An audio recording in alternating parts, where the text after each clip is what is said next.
Pour comprendre ce que représente la prime de risque de gap, il faut d'abord s'intéresser à ce que l'on décrit comme étant un gap.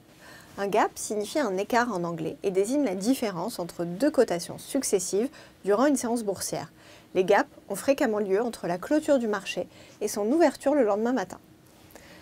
Pour les turbos, la prime de risque de gap mesure la probabilité de survenance d'un tel écart dont la conséquence serait la désactivation du turbo.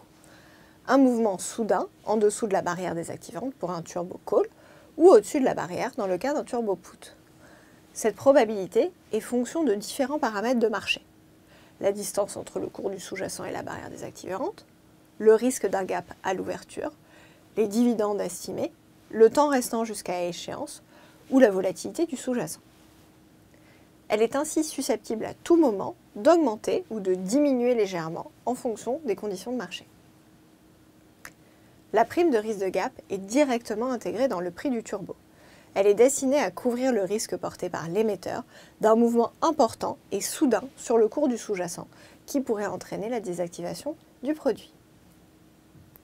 Ce risque de désactivation est porté jusqu'à la barrière par le détenteur du turbo et au-delà du prix d'exercice par l'émetteur seul. Pour le détenteur du turbo, le risque est limité au montant investi.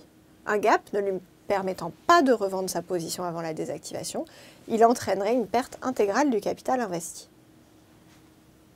L'émetteur du turbo, de son côté, doit revendre sa position de couverture lors de la désactivation du produit.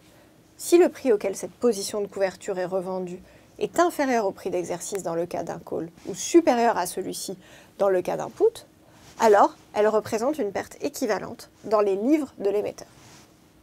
Et c'est ce risque qui est compensé en partie par la prime de risque de gap.